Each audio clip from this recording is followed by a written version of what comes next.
What is up, everybody? This is your boy AJTRIP, and welcome to the rapid reaction of Clash at the Castle 2024.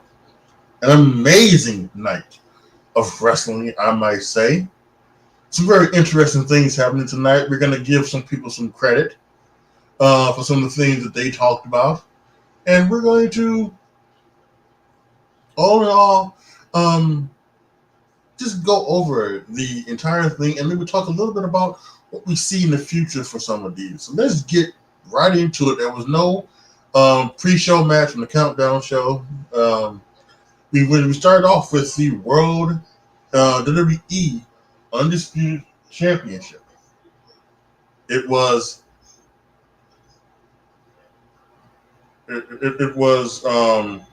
Cody Rhodes. Excuse me, it was Cody Rhodes going up against AJ Styles in an I Quit match.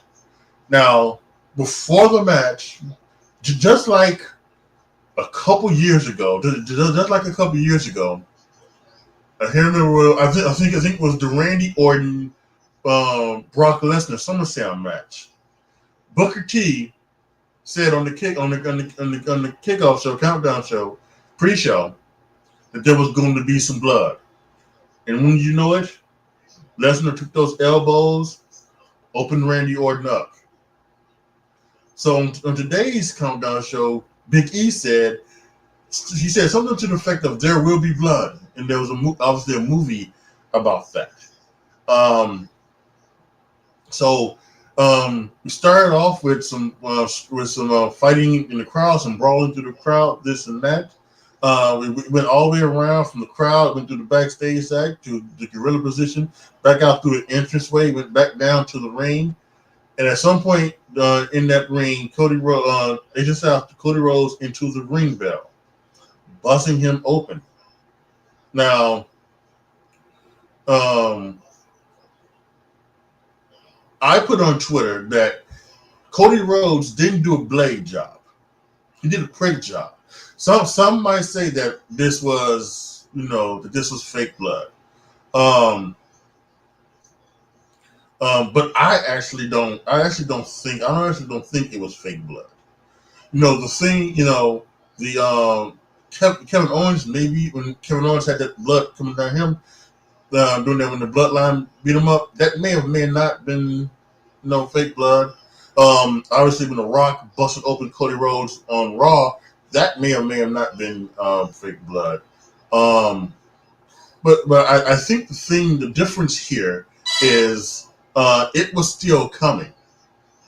Yeah, it was still coming. Like if you can see, the thing with Kevin Owens, it kind of had stopped. It kind of even looked kind of congealed, as if it had been on his head. I even said the thing that maybe Kevin Owens bladed himself and then sat in a cold room so the blood could congeal. It kind of looked like that, so that it wouldn't continue flowing.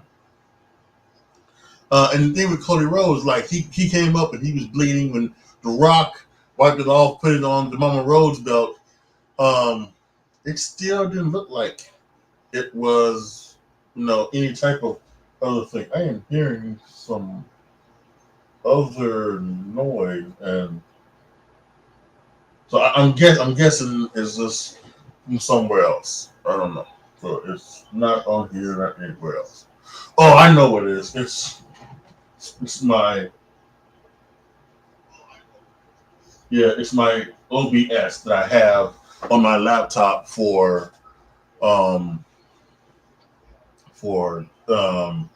my game streaming. So it is a Twitch, and I am streaming here on Twitch and YouTube and my Facebook page. By the way, see down on the bottom right hand, subscribe.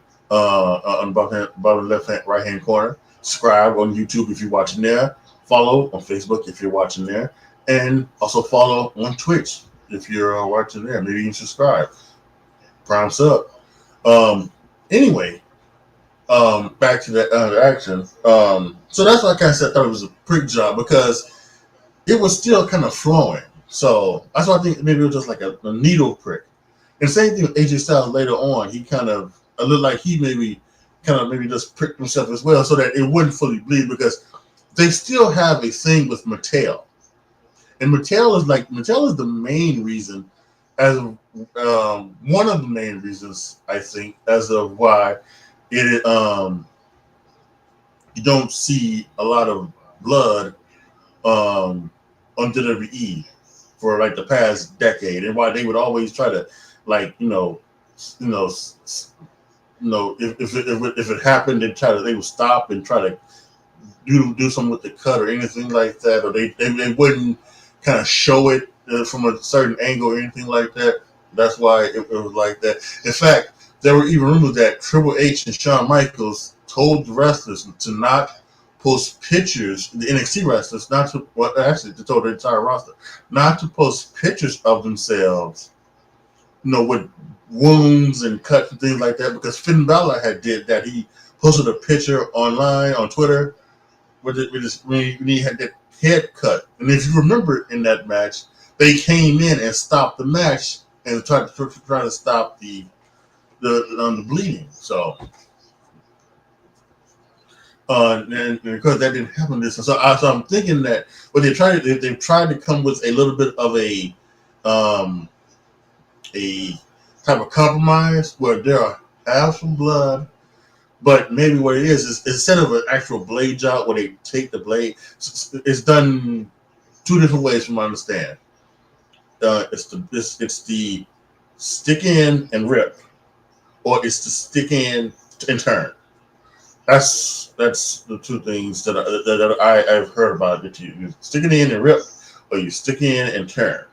And then depending on how much blood you would want, you take a cup of aspirin beforehand, or you drink some liquor if you can't take aspirin and things like that to try to get the blood flow if you want it, and things like that. But anyway, so Cody Rhodes is busted open, and AJ Styles is taking over, and he's doing a good job of it.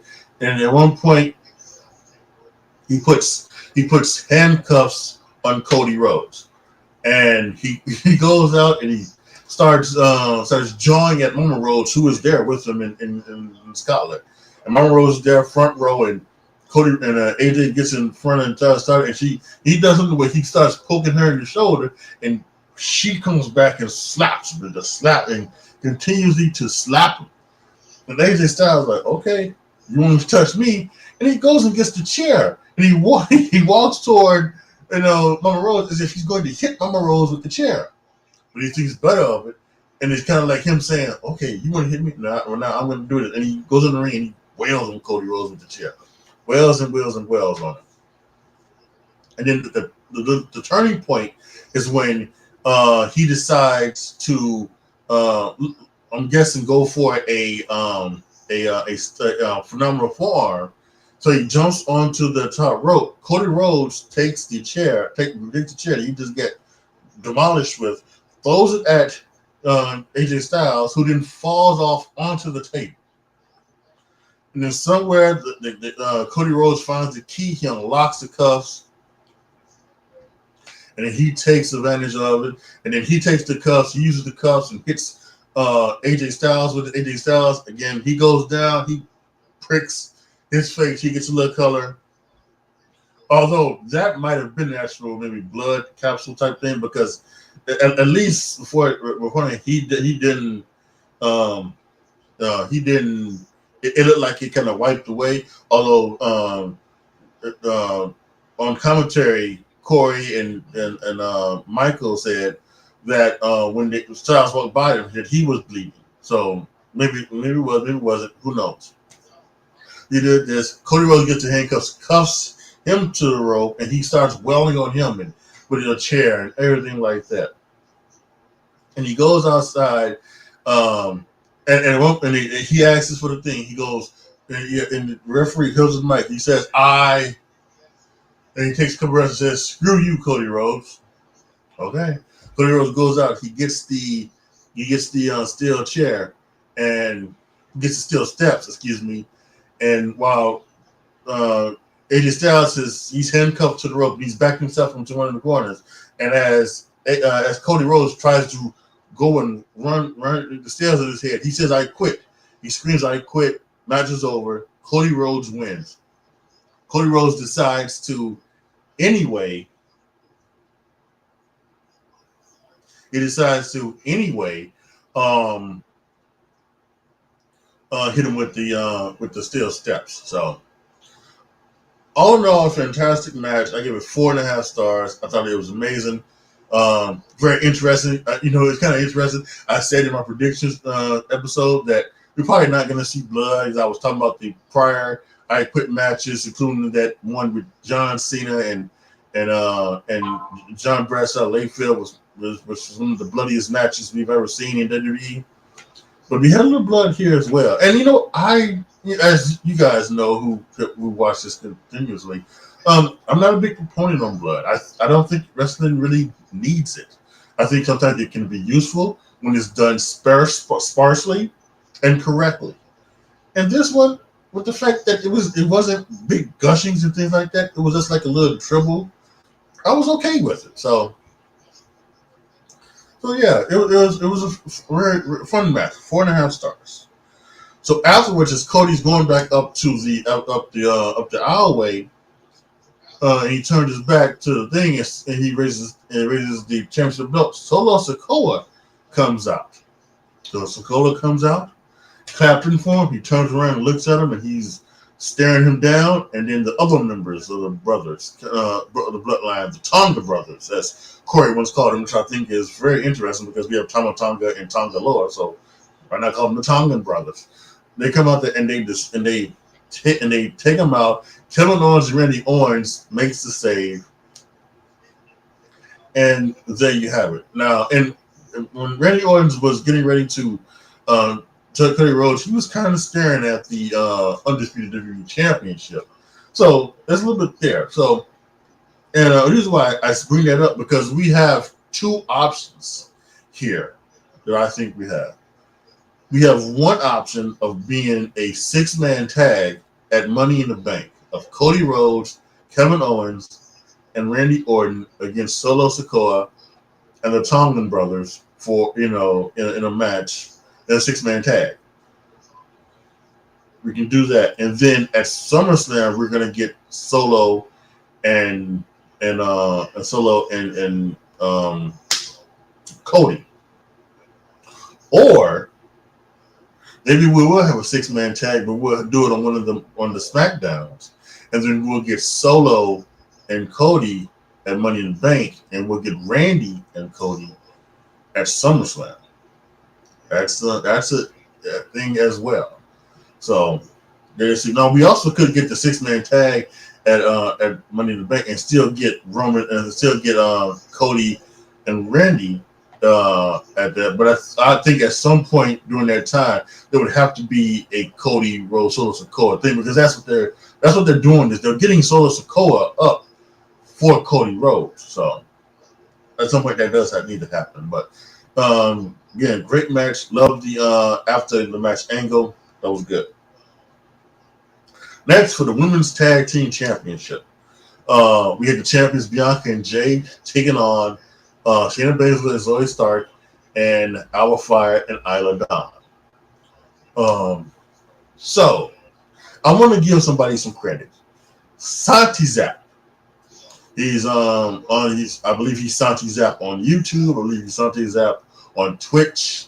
He got other socials on Twitter, Santi Zap. He's got at least 5 TikToks for his Santi. All you need to do if you're on TikTok, just put Santi WWE. That's why I first found him. And he was the first one that I heard mention that the reason why this is a triple threat match is so that Zoe and Shayna can take the pin for Isla and Alba Fire. Because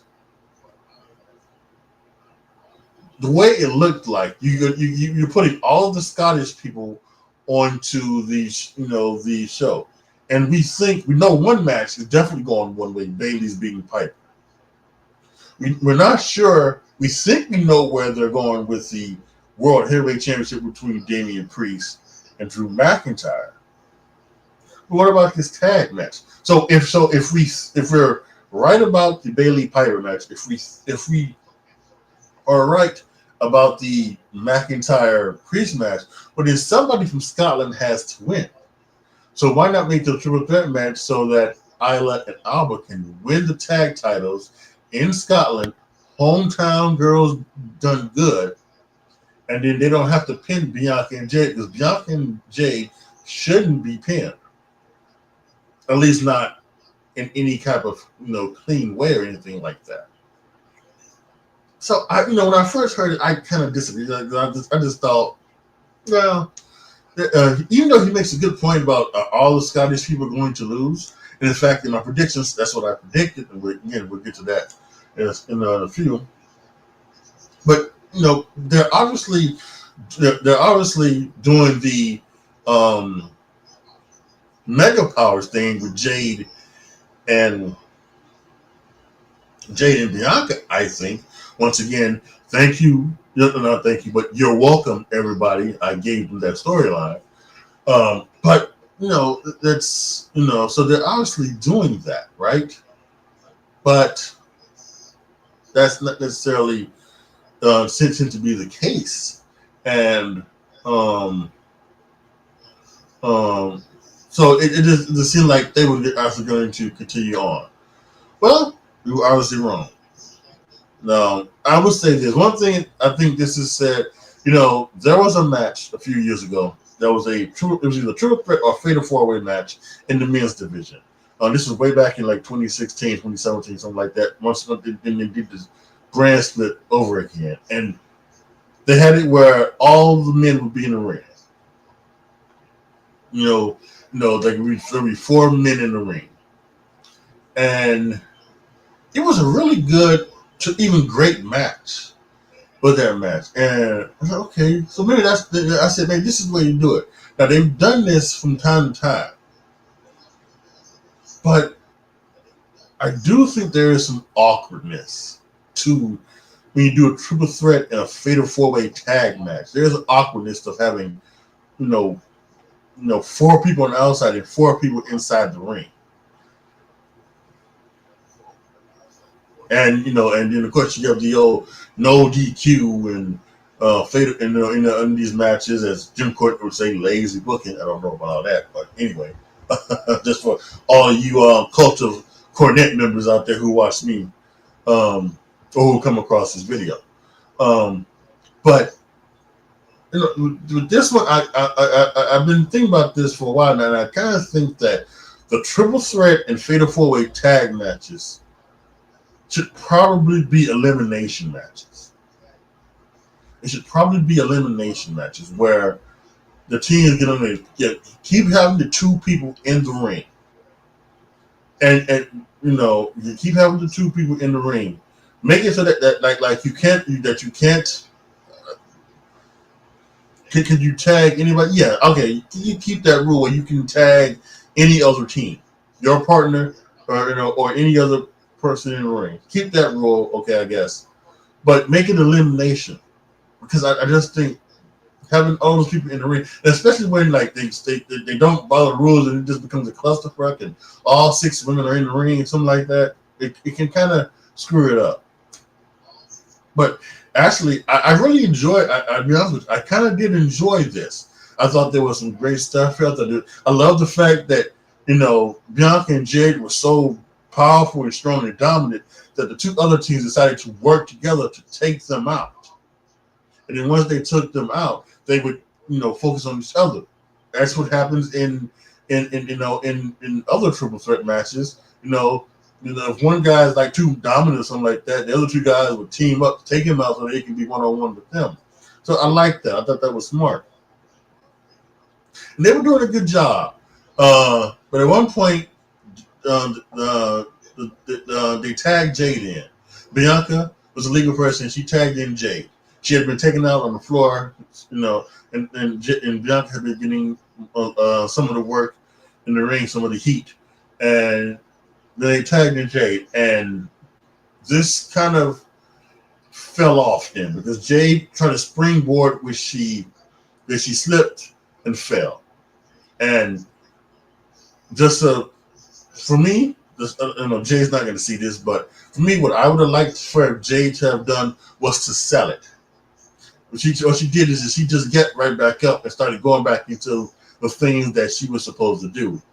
But I would like for her to sell it first. Sell the fact that she fucked up. Sell it, and then you can. And you don't have to do it like when you're hurt, like you act like you hurt somebody or anything like that. But act like you said, just the boom and go, oh, damn it. And then you can get up slowly. She got up real back fast.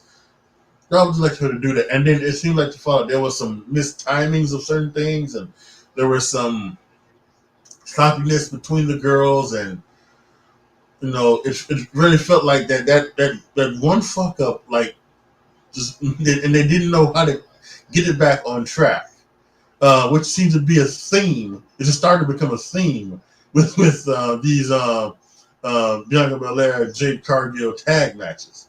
If someone fucks up, they can't seem to find a way to get it back on track. And maybe that's Jade's greenness or something like that. I'm not sure.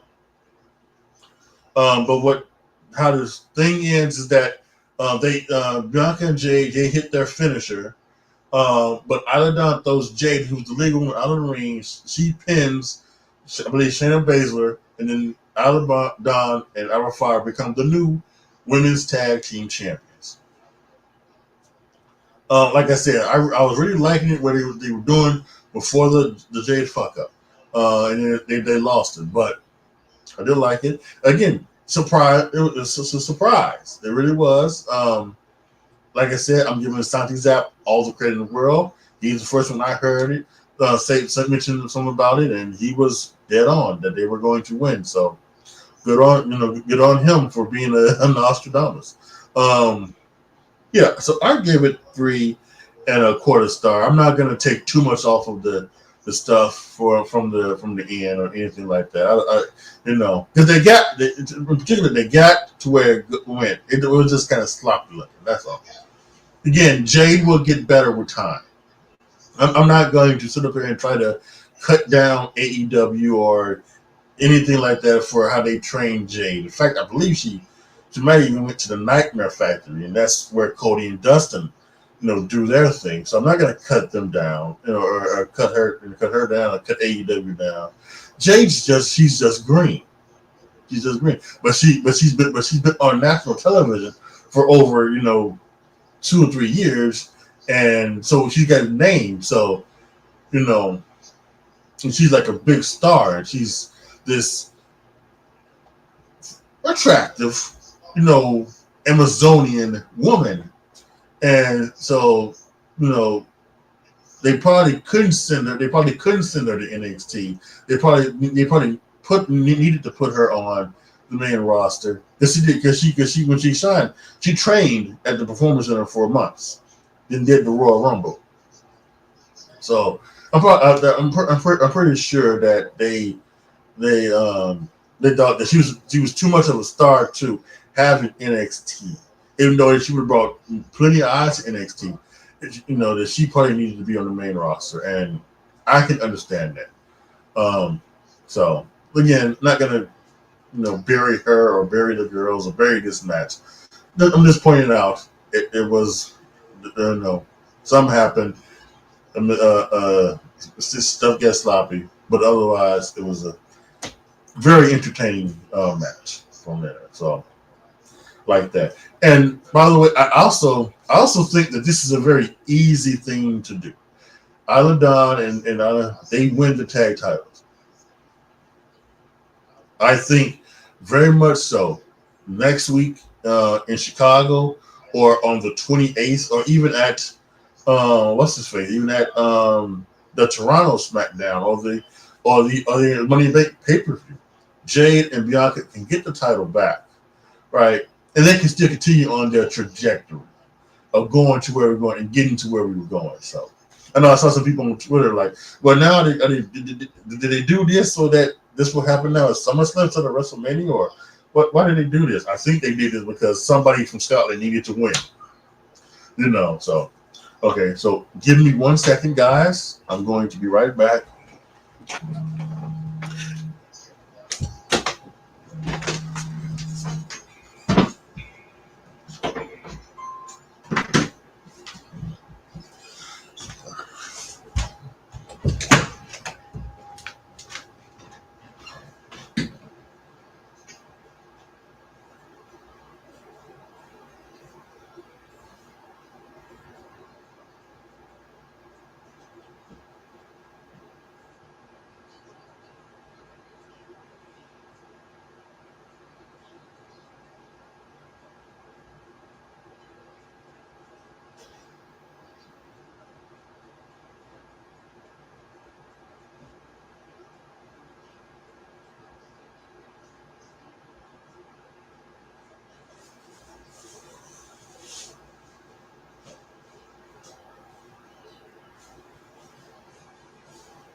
warming up right now.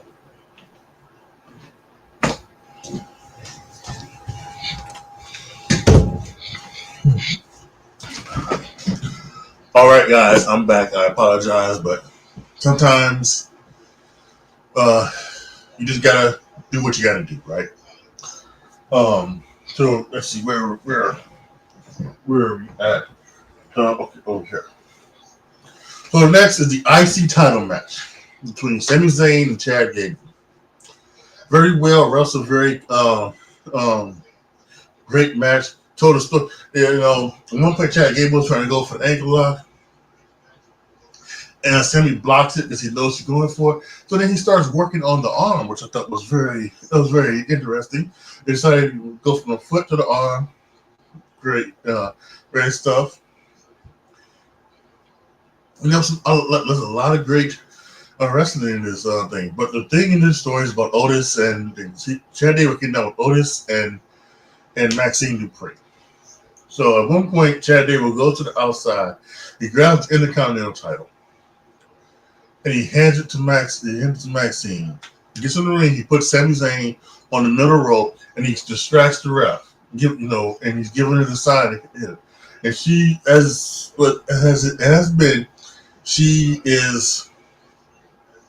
doesn't know what to do. She even goes to even try to swing, but she stops because she just doesn't know what to do. And Chad Gable does this thing where he gets up and he gets in her grill and everything like that. Brings her up to the thing, and at some point, Sami Zayn was going for the Helluva Kick. He moves out the way, and Sami Zayn is able to stop himself in time and doesn't hit her. And then they go into Chad Gable hits a Chaos Theory. It gets a 2 count. He gets out of the ring to admonish her again. Otis steps in front of her though. And Otis and him are face to face, things like that. Sammy's looking to go for his dive. Chad pulls him out of the way. He hits Otis. Then Otis and Sammy Gable and Sammy are fighting outside. He gets Sammy in another angle lock, and he reverses it, which makes Chad Gable fall into Maxine Dupree's injured knee, injured leg, and Otis sees that his as he called it on Raw, his sister is hurt, and he can't believe it. And this is the same thing that happened, a couple weeks ago when Sami Zayn ran into him, and this is how she hurt her ankle. So he's turning around, he's looking at thing, and Sammy says it's him, and Sammy's on the ground because he's hurt, he's trying to get thing, and he goes, and he says, "No, I'm not gonna do it." And when he pulls back to swing, Maxine says, "Otis, no!" And he turns around, Otis, and she can't stand up because she's obviously hurt her leg. So he goes and gets, and Cat Gig was trying to get him to, focus on the match, but he's like, "No, I'm going to get my sister." Picks it up and walks out. Then that leaves Chad open for her Helluva Kick. 1, 2, 3. Chad Gable loses. Sami Zayn wins.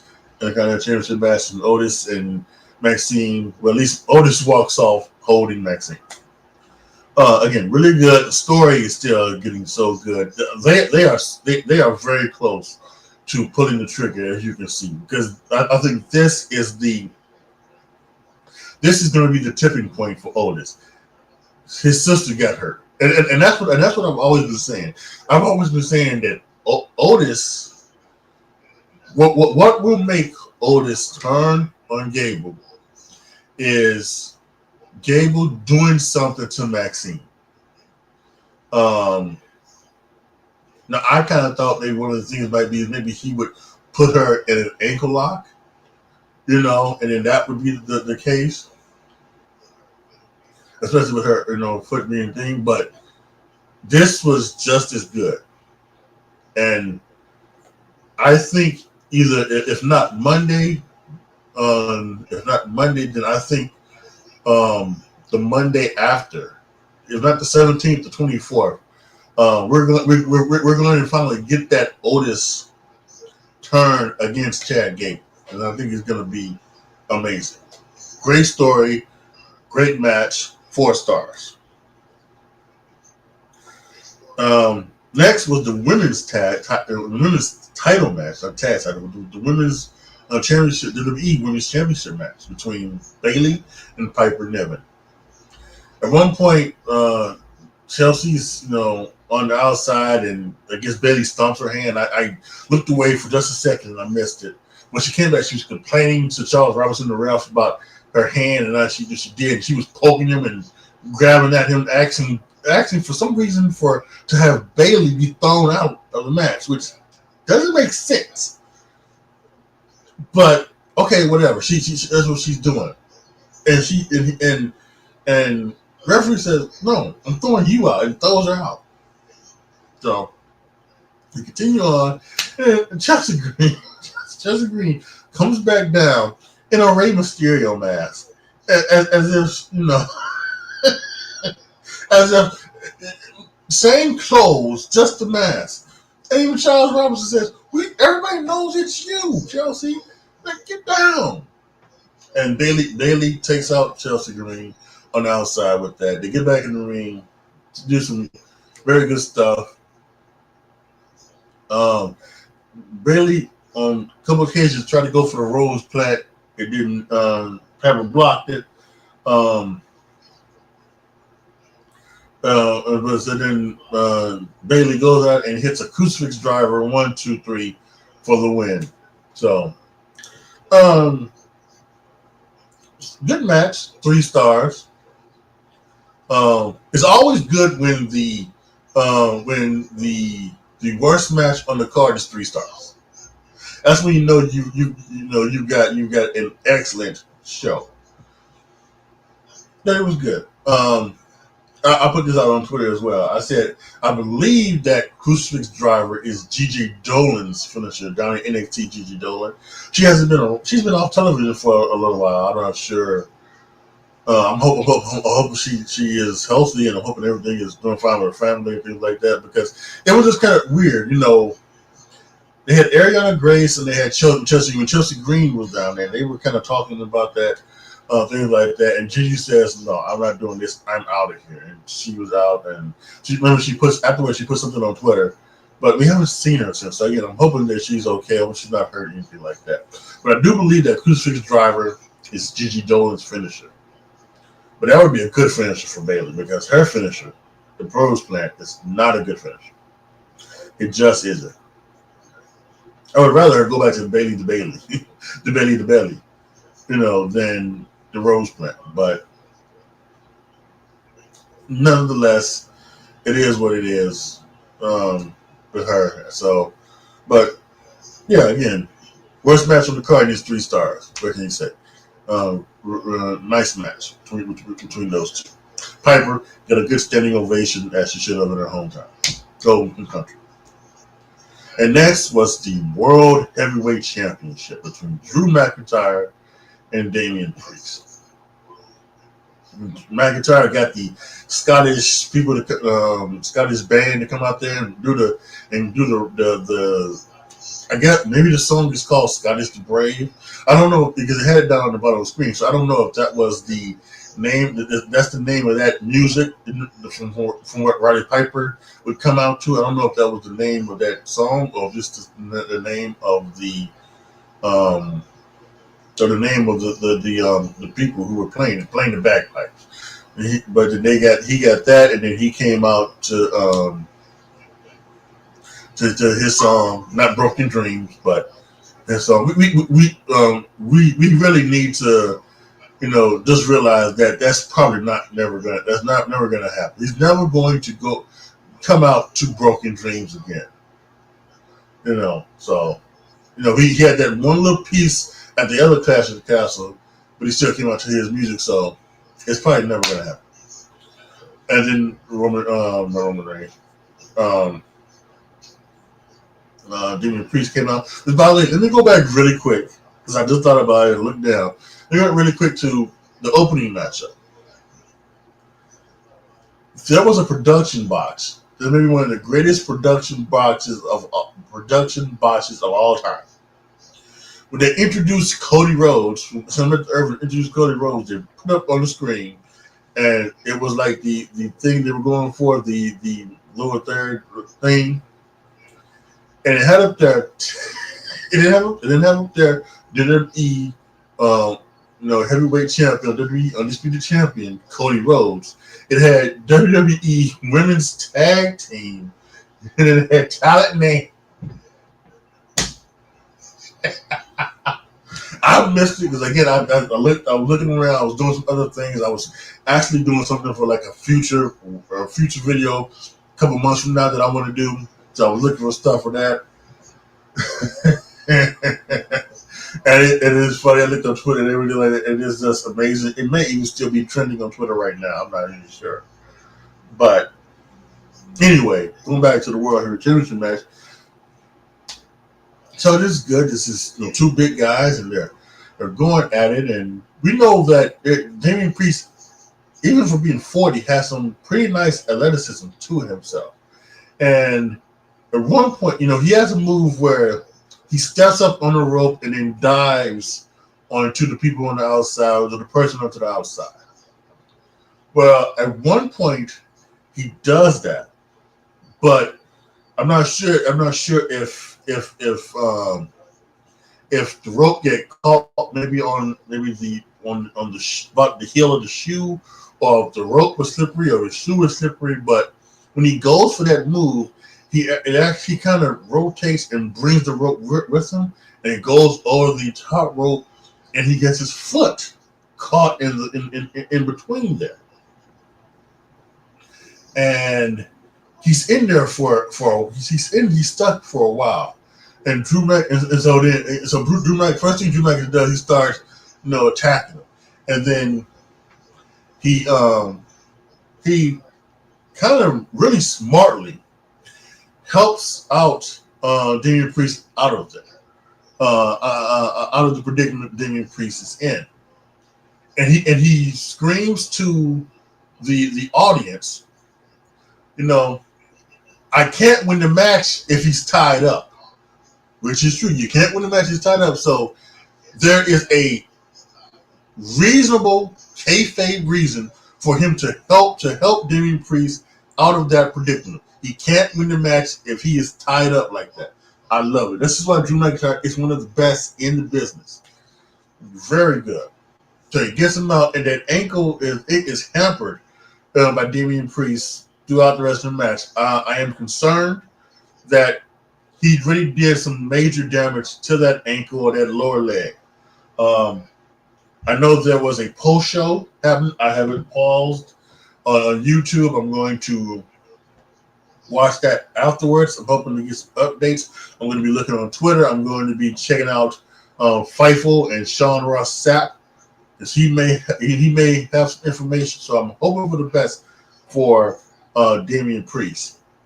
But this was a very tremendous match, very hard hitting. They did some great stuff, back and forth in situations, really good. We had the things where Damian Priest, and even at one point, I think this was smart by Damian Priest too. With the fact that his ankle is hurting, he's going, okay, I have to end this. My ankle is hurt. I have to end this, and he pulls down the straps and he goes for the South of Heaven, doesn't get it, but we get the Future Shock DDT. We get some other moves and things like that.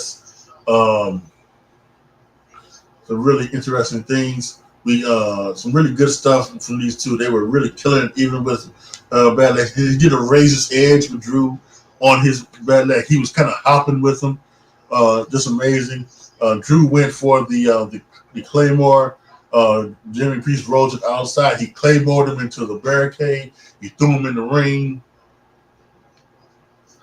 And he went in the ring. And they did some more stuff. Damian did hit a south of heaven. Drew kicked out, and Drew got, and then afterwards a little bit, Drew hit a claymore, which Damian Priest kicked out of, which would have been a good finish if we didn't know what was going down. If they wanted to go another way, that would have been a tremendous finish.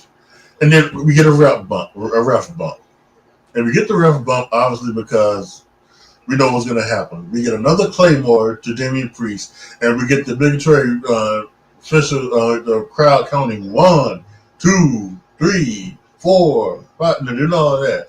And the official comes in, and it's 1, 2, and he stops, and they have it framed perfectly because we don't see who the official is, although you can tell just by the hair. Drew's wondering, why did you stop? He looks up. Guess who it is? It's CM Punk, and he's doing this, which I guess in Scotland is the epitome of this. I'm guessing that's what I'm taking from the context clues. This is this in Scotland, and Drew's like, what? Does like this. He grabs Punk by the neck, Punk's picking him back. Punk then kicks him in the balls, rolls out. Obviously, of course, the official is starting to make his way back in. Damian Priest hits the South of Heaven 1, 2, 3. He retains the World Heavyweight Championship. And like I was talking about earlier, this is what many people prophesized what was going to happen. Not just Anti-Zap, but many people thought CM Punk is going to cost Drew McIntyre the World Heavyweight Championship. And that's exactly what he did. This match was already good, but I think the added story of the ankle, which again, maybe we might find out it was a kayfabe ankle. That was supposed to happen, and they put it off beautifully. Or we find out if it was actually a shoot injury. Whatever we find out here, it just added to it. And the match was already great, and we knew the finish was going to happen, and everything like that. I gave it 5 stars. I thought this was tremendous. Really great stuff. The combination of the work and the story, and then everything that happens at the end as well. The ankle injury put all that in as well. I thought was worked beautifully. And this is just tremendous. Drew McIntyre is amazing. Damian Priest can go with anybody in this company. They say I give it 5 stars. So now, really quick, let's do a couple things here first. Let's do 2, 1, 3. 1, let's look at my predictions really quick, because I think if I am correct. So my predictions were Bianca Belair, Jade Cargill. I lost that. Sami Zayn did. Bayley, yes. Cody Rhodes, Damian Priest. So 4-1. 4-1. So I just want to get that out of the way. So now, where do we go from here with the CM Punk, Drew McIntyre World Heavyweight Championship story? Because we have at SummerSlam Gunther up for grab, right? There's a report that Jey Uso is going to be the guy who wins Money in the Bank.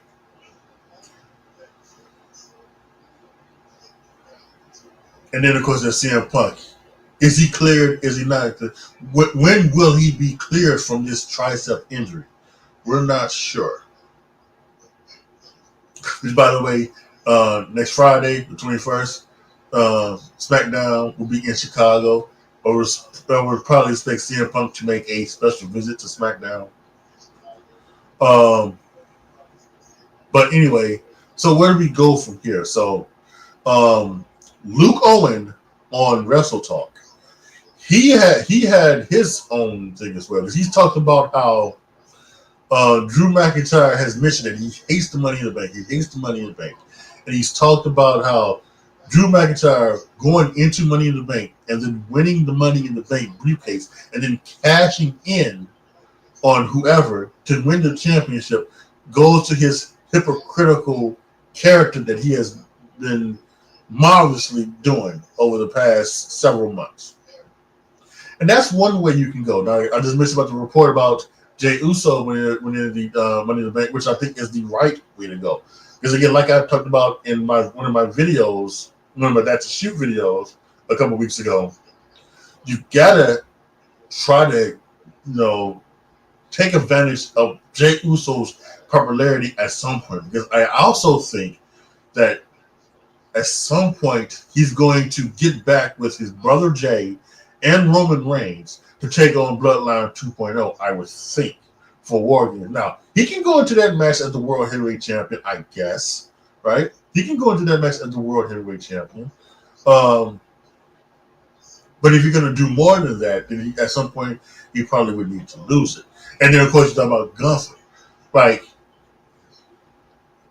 now, also with that, this is one of the things you can also do here. We just talked about the triple threat match, right? Tonight, Jey Uso wins Money in the Bank. It's Gunther versus Damian Priest at SummerSlam. At some point, you can have Jey Uso pull a Seth Rollins, join that match, make a triple threat, and he can beat Damian Priest and win the World Heavyweight Championship. And Gunther doesn't take the loss. He doesn't have to get pinned. He can still, be who he is. There's also Gunther has also talked about. He explained that he wasn't too fond of winning the Money in the Bank briefcase as well, and how you can cash it in. It doesn't seem like it's right for this great sport. So there are many ways we can go here. It is something to see. Here's what I'm thinking. Now, again, I don't know if CM Punk is healthy or if he'll be healthy by summertime. But I do think Drew McIntyre will be in the Money in the Bank ladder match. And I think CM Punk will cost him the Money in the Bank contract in that one. And if he is healthy enough, that was going to lead to a match at SummerSlam between Drew McIntyre and CM Punk. Jonas, how you doing? From Norway. Oh, wow. Okay. Thank you. So I think that could be a very interesting story that they are going to tell with CM Punk and Drew McIntyre. And guess what? I don't think if they are able to put it off at SummerSlam, that's not the end of the story. I think they can take CM Punk and Drew McIntyre up to the Royal Rumble and even pass it maybe to an Elimination Chamber. So this is going to be a fantastic story that's going to go past a year in telling it with maybe at least 3 matches between the two and probably many battles and many other things going on. So this is going to be a very awesome thing between these two, Drew McIntyre and CM Punk. So, but as many have said, we never know. We'll have to wait and see how it goes. But that's what I'm just saying. How I think we're going to see what happens over the next couple of months with Drew McIntyre, Damian Priest, Jey Uso, Gunther, and the World Heavyweight Championship main event picture. So I think that all goes together. All in all, today's premium live event was awesome. We had a 5-star match in the main event. The opening match was a 4.5 stars. The match in the middle was 4 stars, and that's then you get the 2 outliers of the women's tag match being 3.25, and then the women's title match just being 3 stars. This was a very good pay-per-view. Absolutely tremendous, I believe. So now we are on the road to Money in the Bank. So that's going to be interesting. It's 3 weeks away. So I think this is going to be great. We get a qualifying matches starting on Monday, I'm sure for the Raw Superstars, and then qualifying matches, I'm sure, next Friday for the SmackDown Superstars. So this is going to be very interesting. Again, I think Tiffany Stratton is probably the odds-on favorite for the women. Like I said, the reports have been that Jey Uso will win the men's, and I hope that is the case. All right, guys, that is going to be it for this rapid reaction. If you are watching this on demand, post your comments down below. Tell me what you guys think. Let me know what you guys thought of Clash at the Castle. Let me know what you guys think about the entire thing. Give me your thoughts on what's going to happen with the women's tag titles and then the World Heavyweight Championship picture.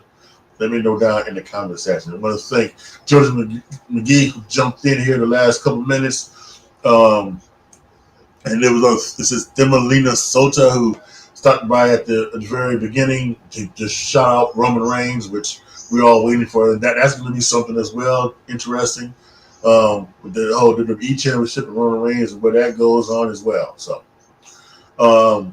yeah, like the video, share the video, subscribe to the channel.